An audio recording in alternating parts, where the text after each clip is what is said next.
आज हमारा टॉपिक जो है वो है नाइन्थ केमिस्ट्री से चैप्टर 4 की एक्सरसाइज हमने स्टार्ट की है। तो न्यूमेरिकल्स हैं, डिस्क्रिप्टिव क्वेश्चन जो है थर्ड। तो उसकी स्टेटमेंट पहले देखते हैं क्या है। How many grams of CO2, how many grams पूछे हैं, हाउ मैनी कितने ग्राम। तो मालूम क्या करना है, मास, ठीक है, ग्राम्स के अंदर। किसका मालूम करना है, CO2 का। How many grams of CO2 will be produced, कितनी CO2 प्रोड्यूस होगी, कब, व्हेन वी रिएक्ट, जब हम रिएक्ट कराते हैं 10 ग्राम ऑफ CH4। तो गिवन डाटा जो है वो है 10 gram CH4 methane with excess of O2, O2 के साथ CH4 का रिएक्शन है अकॉर्डिंग टू फॉलोइंग इक्वेशन, और इक्वेशन जो है वो नीचे दी है।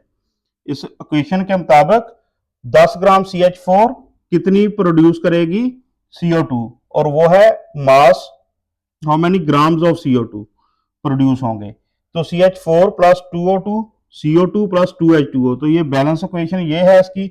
इससे हमें पता चलता है कि एक मोल जो है CH4 का, एक मोल बनाता है कार्बन डाइऑक्साइड, और 2 मोल यूज होगी ऑक्सीजन, 2 मोल मिलेगी हमें वाटर। तो ये इक्वेशन हमें स्टेटमेंट इसकी बता रही है। ਹੁਣ ਪੰਜਾਬੀ ਤੇ ਸ਼ਿਫਟ ਹੋਣਾ ਪੈਣਾ ਇੱਕ ਗੱਲ ਸਮਝਾਉਣ ਲਈ। ਉਹ ਇਹ ਆ ਕਿ ਕੁਝ ਸ਼ਹਿਜ਼ਾਦੇ ਸਟੂਡੈਂਟ ਹੁੰਦੇ ਬਹੁਤ ਸਾਰੇ ਇੰਗਲਿਸ਼ ਮੀਡੀਅਮ ਦੇ, ਮਜਬੂਰਨ ਜਿਹੜੇ ਵਾਲਦੈਨ ਨੇ ਇੰਗਲਿਸ਼ ਮੀਡੀਅਮ ਚ ਪਾਤੇ ਆ ਉਹਨਾਂ ਨੂੰ ਹੁਣ ਵੀ ਕਸੂਰ ਨਹੀਂ ਹੁੰਦਾ ਕੋਈ। ਉਹਨਾਂ ਨੇ ਕੀ ਸੋਚਣਾ ਕਿ ਇੱਕ ਮੋਲ ਪੈਦਾ ਕਰ ਰਿਹਾ CH4, ਇੱਕ ਮੋਲ ਆ ਤੇ ਇੱਕ ਮੋਲ ਕਾਰਬਨ ਡਾਈਆਕਸਾਈਡ ਬਣ ਗਈ, ਤੇ 10 ਗ੍ਰਾਮ ਦੇ ਨਾਲ 10 ਗ੍ਰਾਮ ਜਿਹੜੀ ਆ ਬਣ ਜਾਏਗੀ ਕਾਰਬਨ ਡਾਈਆਕਸਾਈਡ। तो सिंपल तरीके ਨਾਲ ਉਹਨਾਂ ਨੇ ਕਹਿਣਾ ਹੱਲ ਕਰਕੇ ਆ ਗਿਆ ਨਿਊਮੈਰੀਕਲ, ਛੱਡਿਆ ਨਹੀਂ। ਠੀਕ, ਇਹ ਕੰਮ ਨਹੀਂ ਕਰਨਾ। 10 ਗ੍ਰਾਮ ਨਾਲ 10 ਗ੍ਰਾਮ ਕਾਰਬਨ ਡਾਈਆਕਸਾਈਡ ਨਹੀਂ ਕਰ ਦੇਣੀ ਕਿ 1 ਮੋਲ ਨਾਲ 1 ਮੋਲ ਬਣ ਰਹੀ ਆ, ਤੇ 10 ਗ੍ਰਾਮ ਨਾਲ 10 ਗ੍ਰਾਮ ਬਣ ਜਾਏਗੀ। ਮੋਲਰ ਮਾਸਸ ਅਲੱਗ ਆ ਇਹਨਾਂ ਦੇ, ਇਸ ਤਰ੍ਹਾਂ ਨਹੀਂ ਹੋਏਗਾ।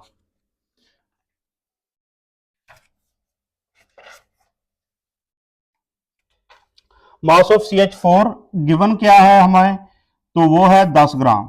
10 ग्राम जो है मास है CH4 का गिवन। सॉल्यूशन इसका लिख लें आप।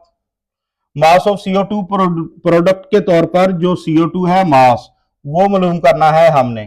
तो हम इसका मेथड कौन सा अप्लाई करेंगे, मेथड आपको किसी और तरीके से भी यही जो है क्वेश्चन हल मिलेगा, लेकिन हम करेंगे एग्जाम्पल नंबर जो 1 है ना बुक के अंदर, उसके मुताबिक इसको हल करेंगे। एग्जाम्पल्स जो दी हैं 4, उनमें से एग्जाम्पल नंबर 1 के मुताबिक सेम उसी तरीके से है ये न्यूमेरिकल। तो मास CH4 का गिवन 10 ग्राम है, मास ऑफ CO2 प्रोडक्ट जो होगी वो मालूम करना है। पहले हम सबसे मोलर मासेस देखेंगे दोनों के। Molar mass of CH4, molar mass CH4 का कैसे निकलेगा, 12 कार्बन का होता है, एक हाइड्रोजन का होता है, हाइड्रोजन का एक एटम का एक, तो 4 एटम है, 4 एक से मल्टीप्लाई करके ये 16 ग्राम बन जाएगा। 16 ग्राम पर मोल आ जाएगा इसका, ग्राम पर मोल, यानी कि इतने ग्राम एक मोल के अंदर, पर मोल का मतलब एक मोल के अंदर कितने ग्राम बनेंगे, 16। अब मोलर मास CO2 का कितना निकलेगा, कार्बन 12 होता है और O2 ऑक्सीजन के 2 एटम है, एक एटम का 16 होता है, तो 16 2 से मल्टीप्लाई करके ऐड कर देंगे 12, उसमें 44 ग्राम पर मोल, यानी कि पर मोल का मतलब एक मोल का 44 ग्राम होगा कार्बन डाइऑक्साइड का मोलर मास। दोनों के मोलर मास मालूम किए हमने। मोलर मास सिंपली ये ਹੁੰਦਾ कि एक मोल ਦਾ ਮਾਸ ਕਿੰਨਾ, एक मोल ਦਾ मास कितना, मोलर मास सिंपली ये ਹੁੰਦਾ। इक्वेशन दोबारा लिखेंगे हम, CH4 plus 2O2 CO2 plus 2H2O। अब हम इक्वेशन के मुताबिक देखते हैं मोलर मास। एक मोल था इसका CH4 का, तो एक मोल का मास कितना है, 16 ग्राम, यानी कि 16 ग्राम जो है CH4। तो पैदा इसने किया, कितने मोल किए थे, एक मोल, एक मोल पैदा किया इसने, CO2 का प्रोड्यूस किया। तो एक मोल CO2 का मास, मोलर मास क्या है, 44 ग्राम, यानी कि CH4 जो है अगर 16 ग्राम हो, इक्वेशन कह रही है 16 ग्राम हो CH4, तो वो कितनी पैदा करेगी CO2, उससे पैदा होगी 44 ग्राम। तो ये जो है रिलेशन, ये इक्वेशन बताएगी कि 16 ग्राम से 44 ग्राम पैदा हो रही है। तो हमारा कंसर्न है इन दो से। इस दो को आप भूल जाएं कि आप समझे ये है ही नहीं है इसमें, क्योंकि इनकी कैलकुलेशन में कहीं ये यूज नहीं होंगे, आप डायरेक्ट यही लिख सकते हैं। अब according to balanced chemical equation, balanced का वर्ड लिखें ना लिखें कोई मतलब नहीं, अकॉर्डिंग टू केमिकल इक्वेशन भी लिख सकते हैं, कोई नहीं इसका इशू। ये स्टेटमेंट लिखेंगे। अब इक्वेशन हमें क्या बता रही है कि 16 ग्राम से 16 ग्राम CH4 पैदा करती है 44 ग्राम CO2, तो 16 ग्राम, इसी को स्टेटमेंट की शक्ल में लिखेंगे इसी बात को। 16 gram of CH4 producer CO2 कितनी है 44 ग्राम। 16 ग्राम जो है CH4 के प्रोड्यूस करते हैं कार्बन डाइऑक्साइड कितनी 44 ग्राम।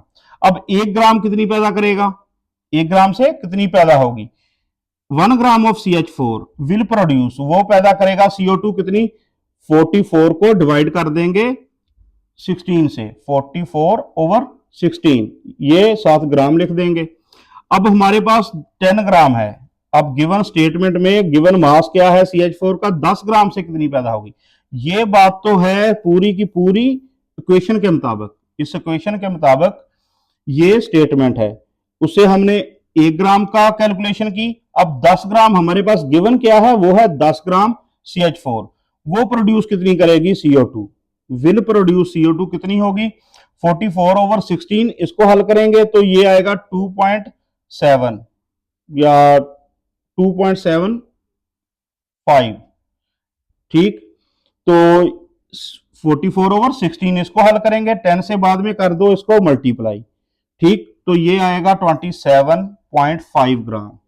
तो ये पैदा होगी 10 ग्राम जो है, 10 ग्राम CH4 कितनी पैदा करेंगे CO2 27.5 ग्राम। तो अब इसको एंड पे आप स्टेटमेंट लिख सकते हैं कि 10 gram of CH4 will produce 27.5 gram of CO2। तो ये आप एंड पे स्टेटमेंट एक लिख सकते हैं। तो ये नीचे इसके जो है हर जगह जब लिखते हैं तो फिजिकल स्टेट्स लिखनी होती हैं, वो सभी की गैसियस है। तो ये है सिंपल न्यूमेरिकल सारा।